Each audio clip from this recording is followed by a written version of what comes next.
Hello दोस्तों, स्वागत है आपका हमारे यूट्यूब चैनल क्वालिटी मोनो पर। आशा करता हूं कि आप सभी लोग ठीक होंगे और खुशहाल होंगे। मेरा नाम है अशोक गुनावत। लास्ट वीडियो मैंने बनाई थी वर्ल्ड वॉर 1 पर। आशा करता हूं कि आप सभी ने वो वीडियो देखी होगी। ये हमारी वीडियो है वर्ल्ड वॉर 2 पर। ये इस वीडियो का पार्ट 1 है। पार्ट 2 नेक्स्ट टाइम आएगा। वर्ल्ड वॉर 2 बहुत बड़ा टॉपिक है, इसलिए मेरे को इसको 2 पार्ट में बनाना पड़ रहा है। वर्ल्ड वॉर 2 लड़ी गई थी सितंबर 1939 से अगस्त 1945 तक। इसे ग्लोबल वॉर भी कहते हैं क्योंकि आप जानते हैं कि पूरे विश्व भर में ही लड़ी गई थी, स्पेशली यूरोप और एशिया में। और इसे टोटल वॉर भी कहते हैं क्योंकि ये वॉर सिर्फ सैनिकों तक सीमित नहीं रह गई थी, इसमें आम नागरिकों पर भी हमले हुए थे। शायद ये पहली ऐसी वॉर होगी जिसमें आम नागरिक भी इतनी बड़ी संख्या में मरे थे। इंडस्ट्रीज, कंपनीज और मैन्युफैक्चरिंग यूनिट जहां पर भी सेना का सामान बनाया जाता था, जैसे टैंक, एयरक्राफ्ट, गन्स, उन सब पर भी हमला किया गया था एक दूसरे की तरफ से। इस युद्ध में 17 देशों की जल, थल और वायु सेनाएं लड़ी थी। इस युद्ध में विभिन्न देशों के 10 करोड़ से भी अधिक सैनिकों ने हिस्सा लिया था, क्योंकि आप जानते हैं यूरोप की, एशिया और अफ्रीका में बहुत सारी कॉलोनियां थी, इसलिए वहां से भी उन्हें सैनिक मिल जाते थे और उन्हें इकोनॉमी की भी मदद मिलती थी। अब हम देखते हैं कि वर्ल्ड वॉर 2 में कौन सी महाशक्तियां लड़ी थी। एक तरफ आप देख सकते हैं अलाइड पावर्स, जिसमें से यूनाइटेड किंगडम यानी ब्रिटेन, फ्रांस, यूएसएसआर और यूएसए पर्ल हार्बर के अटैक के बाद वो भी उसमें ज्वाइन हो गया था, और चाइना। और दूसरी तरफ एक्सिस पावर। अब यहाँ पर कंफ्यूज मत हो जाइएगा, वर्ल्ड वॉर 1 में थी सेंट्रल पावर्स और ये सेकंड में एक्सिस पावर्स। इसमें थे नाजी जर्मनी, जो हिटलर के काल में जर्मन था, जापान और इटली। यहाँ पर ओटोमन एम्पायर नहीं है क्योंकि वर्ल्ड वॉर 1 के बाद उसका विस्थापन कर दिया गया था और कई देशों में बांट दिया गया था ओटोमन एम्पायर को। अब देखते हैं कैजुअलिटीज एंड लॉसेस। दोनों तरफ से ही ह्यूज संख्या में सैनिक और आम नागरिक भी मरे थे। अलाइड पावर्स की तरफ से मिलिट्री डेथ हुई थी 1 करोड़ 60 लाख और एक्सिस पावर्स की 80 लाख सैनिकों की मौत हुई थी। सिविलियंस मरे थे इसमें 4 करोड़ 50 लाख सिविलियंस मरे थे अलाइड पावर्स की तरफ से, और एक्सिस पावर्स की तरफ से 4 करोड़ आम नागरिक मरे थे। शायद ये पहले ही ऐसा युद्ध होगा जिसमें आम नागरिक इतनी बड़ी संख्या में मरे थे। अलाइड पावर्स की तरफ से टोटल डेथ हुई थी सिविलियंस और मिलिट्री की मिला के 6 करोड़ 10 लाख की, और एक्सिस पावर्स की तरफ से हुई थी 1 करोड़ 20 लाख की। अमाउंट इससे भी बहुत ज्यादा है। जो सैनिक नहीं मिले या जो कहीं पर मर गए और उनकी लाश नहीं मिल पाई, उनकी संख्या इसमें जोड़ी नहीं गई। इनकी डेथ का सिर्फ अनुमान ही है, सही आंकड़े अभी भी मिल पाना काफी मुश्किल है। अब हम देखते हैं कि कारण क्या थे वर्ल्ड वॉर 2 के होने के। अब आप पहले देख सकते हैं ट्रीटी ऑफ वर्साइल्स 1919 की। ये ट्रीटी हुई थी वर्ल्ड वॉर 1 के बाद में, जिसमें सारी की सारी जो गिल्ट ऑफ वॉर थी वो जर्मनी पर थोप दी गई थी अलाइड पावर्स की तरफ से, जो कि एक भेदभावपूर्ण निर्णय था, जिसी वजह से इसको माना जाता है कि बहुत बड़ा कारण था वर्ल्ड वॉर 2 होने का। वर्ल्ड वॉर 2 के बाद जर्मनी के साथ बहुत बुरा बिहेव किया गया। उसकी इकोनॉमी बहुत बुरी तरीके से लचर गई थी। रोजमर्रा के सामान की काफी कमी पड़ने लग गई थी। फ्रांस और ब्रिटेन द्वारा जर्मनी को नीचा दिखाया जाता था ग्लोबल प्लेटफॉर्म पर। तीसरा कारण था इसका इंपीरियलिज्म। उस दौरान भी कई सारे यूरोपीय देश चाहते थे कि हम अपनी कॉलोनियों का विस्तार करें, और यही बहुत बड़ा कारण बना वर्ल्ड वॉर 2 का। माना जाता है कि वर्ल्ड वॉर 2 का सबसे बड़ा कारण था हिटलर और उसकी नाजी पार्टी का उदय होना। हिटलर की पार्टी थी नाजी, जिसे NSDAP भी। वर्ल्ड वॉर 2 होने का 5वां सबसे बड़ा कारण था imperialism in Japan. Japan Pacific में और ईस्ट एशिया में अपना इंपीरियलिज्म बढ़ा रहा था, जिससे ब्रिटेन और फ्रांस जैसे देशों को बहुत ज्यादा दिक्कत हो रही थी अपनी कॉलोनी को बचाने के लिए। और वर्ल्ड वॉर 2 होने का लास्ट कारण ये था कि वर्ल्ड वॉर 1 के बाद बहुत सारे नए देश बने, कॉलोनी का विस्थापन हुआ। अब उन सब की जो बाउंड्री आती वो बहुत ज्यादा इनकरेक्ट थी। जैसे कि जर्मन के लोग पोलैंड में गए, कुछ रशिया के भी आए और ये मिक्स हो गए। एक बंटवारा भाषा या फिर लोगों के देख के जाति धर्म के हिसाब से हुआ ही नहीं, बस कर दिया गया था वर्ल्ड वॉर 1 के बाद। अब देखते हैं इंपीरियलिज्म इन जापान। कई विद्वानों को माना है कि वर्ल्ड वॉर 2 स्टार्ट ही हुआ था 1937 में सीनो जैपनीज वॉर के साथ। वर्ल्ड वॉर 2 के दौरान पैसिफिक में और ईस्ट एशिया में जापान का दबदबा बहुत ज्यादा बढ़ चुका था। 1910 में जापान अटैक कर देता है कोरिया पर। कोरिया उस दौरान हुआ करता था कोरियन साम्राज्य, तो 1910 पे जापान में उस पर अटैक करके उस पर कब्जा कर लिया था। 1931 में जापान ने आक्रमण किया था मंचूरिया पे। मंचूरियन उसका चाइना का नॉर्थ ईस्ट पार्ट है, जिस पर जापान ने 1931 में कब्जा कर लिया था। 1937 में हुई थी सेकंड सीनो जैपनीज वॉर, जिसके तहत जापान ने नानजिंग, मंचूरिया और बहुत सारे पार्ट जैसे कि संघाई, हांगकांग, बहुत सारे चाइना के पार्ट पर जापान ने अपना कब्जा कर लिया था। अब इसी दौरान चाइना में भी सिविल वॉर चल रही थी। अब जो ये चाइना में सिविल वॉर चल रही थी, ये चल रही थी कम्युनिस्ट पार्टी ऑफ चाइना और रिपब्लिक ऑफ चाइना के बीच में। इसी के साथ ईस्ट में जापान एक बहुत बड़ी शक्ति के रूप में उभर रहा था।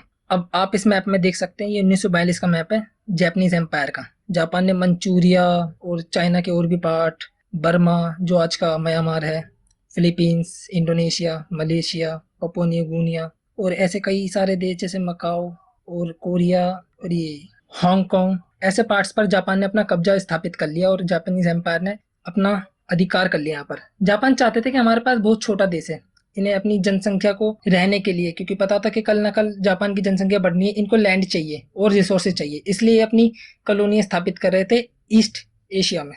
इस मैप में आप देख सकते हैं कि जापान का साउथ चाइना सी में और यहाँ तक कि पूरे पैसिफिक में बहुत ज्यादा दबदबा बढ़ चुका था। लगभग सब बड़े देश जापान के अधीन आ चुके थे। अब हम देखते हैं NSDAP के बारे में। ये हिटलर की पार्टी थी। इसका फुल फॉर्म होता है national socialist German workers party. अब ये डी और ए का इसलिए अलग हो रहा है क्योंकि जर्मन भाषा में डी और ए ही आते हैं यहाँ पर।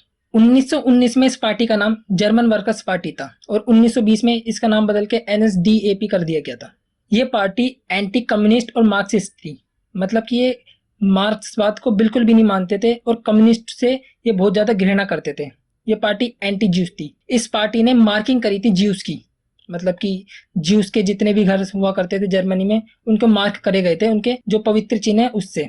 ये आर्यन रेस पे बिलीव करते थे, मतलब कि आर्य ही सर्वश्रेष्ठ है, जो आर्यन रेस है वही सर्वश्रेष्ठ है और बाकी सब को ये नीचा समझते थे। और ये पार्टी अगेंस्ट थी वर्साइल्स की, ट्रीटी ऑफ वर्साइल्स की, क्योंकि वो मानना था कि वो भेदभाव पूर्ण थी और उसने जर्मनी को बहुत ज्यादा निचोड़ दिया था। अब हम देखते हैं एडोल्फ हिटलर के पावर में आने की, जर्मनी के कैसे वो चांसलर बने, कैसे वो पावर में आए, और शायद यही सबसे बड़ा कारण था वर्ल्ड वॉर 2 होने का। एडोल्फ हिटलर को माना जाता है कि बहुत बड़े तानाशाह थे ये, इनकी बड़ी क्रूर सजाएं दी जाती थी इनके द्वारा ज्यूस को और अलाइड पावर्स के जो सैनिक पकड़ते थे उन्हें। कई विद्वान इन पर आरोप भी लगाते कि इन्होंने मानवों पर बड़े अजीब अजीब से एक्सपेरिमेंट्स भी करे। अब वो सच है या झूठ इसके बारे में तो कोई जानता नहीं, क्योंकि डेमोक्रेसी थी नहीं उस दौरान, न्यूज चैनल्स हुआ नहीं करते थे, लोगों को कुछ ही बातें पता चल पाती थी, इसलिए सिर्फ एक इतिहास ही बन के रह चुका है।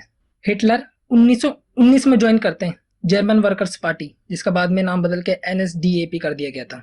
उस दौरान जो जर्मन के प्रेसिडेंट थे पॉल वॉन हिडनबर्ग, उन्होंने इन्हें अपॉइंट कर लिया था हिटलर को एज अ चांसलर। चांसलर होता है जैसे कि भारत में प्रधानमंत्री हुआ करते हैं, इसी तरह जर्मन में चांसलर हुआ करते हैं। आज भी आप देखें तो जर्मन की चांसलर है एंजेला मार्कल। 30 जनवरी 1933 में हिटलर चांसलर बनते हैं। हालांकि चुनाव जीते नहीं थे, लेकिन चुनाव में जितनी भी पार्टी थी इनमें से कोई भी बहुमत साबित नहीं कर पाई थी, इसलिए जो इनकी पार्टी थी जर्मन वर्कर्स पार्टी, इन्होंने सबसे ज्यादा वोट हासिल किए थे, वोट परसेंटेज, इसलिए इनको चांसलर के लिए चुन लिया गया था। अब हिटलर ने पावर में आते ही शुरू करी री आर्मिंग, मतलब कि जर्मन आर्मी का विस्तार करना, उनकी एयर फोर्स को बढ़ाना। वार्सा संधि के हिसाब से जर्मन पर प्रतिबंध था अपनी सेना को बढ़ाने का, लेकिन वर्साइल्स की संधि को तोड़ते हुए हिटलर ने जर्मन आर्मी का विस्तार किया। जैसा कि मैंने आपको पहले बताया कि नाजी पार्टी ने शुरू कर दी थी ज्यूस की मार्किंग। ज्यूस को ये मार्क करते थे उनके होलोचिन से, ताकि उनकी पहचान की जा सके कि कौन सा घर ज्यूस का है, कौन व्यक्ति ज्यूस धर्म को फॉलो करता है, क्योंकि इनका मानना था कि ज्यूस ने ही जीसस क्राइस्ट को मरवाया था। इनकी ऐसी मानना था जर्मन लोगों का। इसीलिए हिटलर ने पावर में आते ही और नाजी ने पावर में आते ही ज्यूस का दमन शुरू कर दिया। आप जानते हैं होलोकॉस्ट हुआ था, उसके लिए मैं अलग से बाद में एक वीडियो बनाऊंगा। नाजी पार्टी और हिटलर ने पावर में आते ही डेमोलिशन कर दिया डेमोक्रेसी का और सिविल राइट्स का, मतलब लोकतंत्र को बिल्कुल खत्म कर दिया। लोगों के अधिकार, लोगों के मौलिक अधिकार को भी छीन लिए गए थे। एडोल्फ हिटलर रिस्टोरिंग करना चाहते थे ग्लोरी ऑफ फादरलैंड, मतलब कि उनके जो राष्ट्र है उसका गौरव वो वापस लाना चाहते थे जो छिन गया था वर्ल्ड वॉर 1 के बाद। अब ये बड़ी इंटरेस्टिंग बात है कि जर्मन लोग अपने देश को फादरलैंड कहते हैं। आपने देखा होगा ज्यादातर जितने भी देश हैं वो अपने देश को मदरलैंड ही कहते हैं, मतलब कि हम भारत को मातृ देश कहते हैं, जैसे भारत माता, लेकिन जर्मन में ऐसा नहीं होता। लगभग सभी देश अपने देश को माता का मदरलैंड ही मानते हैं, लेकिन जर्मन के लोग अपने देश को फादरलैंड मानते हैं। यहाँ तक कि जर्मन के लोग अपनी लैंग्वेज, जर्मन लैंग्वेज को भी फादर लैंग्वेज कहते हैं, फादर टंग, जैसे कि हम कहते हैं मदर टंग हिंदी को। अब बात आती है 1936 की। जर्मन आर्मी डिप्लॉयड कर दी जाती है राइनलैंड पे। राइन नदी आप जानते होंगे जो यूरोप से गुजरती है और ये जर्मन के वेस्टर्न पार्ट से गुजरती है। अब जो उस नदी के अंतर्गत जर्मन का जो एरिया आता है उसे कहते हैं राइनलैंड। उधर जर्मनी ने अपनी सेना डिप्लॉय कर दी। परंतु ट्रीटी ऑफ वर्साइल्स के तहत जर्मन को यह अधिकार नहीं था कि जर्मन अपनी आर्मी राइनलैंड पर डिप्लॉयड करे, क्योंकि फ्रांस और ब्रिटेन को डर था कि कल को इसी रास्ते से वो फ्रांस या ब्रिटेन पर हमला ना कर दे। 1936 में ही जर्मनी, इटली और बर्लिन के बीच में पैक्ट साइन होता है। उसके कुछ ही महीनों बाद जर्मन और जापान के बीच में भी पैक्ट साइन होता है। अब ये कोई बड़ा पैक्ट नहीं था, सबके अलग अलग पैक्ट हुए थे, मैन पैक्ट नहीं था जो एक्सिस पावर्स को बनाता है। अब 1938 में जर्मन कैप्चर कर लेता है ऑस्ट्रिया को। आप जानते हैं कि वर्ल्ड वॉर 1 में ऑस्ट्रिया हंगेरियन एक एम्पायर था जो बाद में टूटकर ऑस्ट्रिया, हंगरी और कई अलग अलग देशों में बट गया। तो जर्मन का मानना था कि जो ऑस्ट्रिया है वो जर्मनी का ही पार्ट है, इसलिए जर्मन ने अटैक करके उसे कैप्चर कर लिया 1938 में।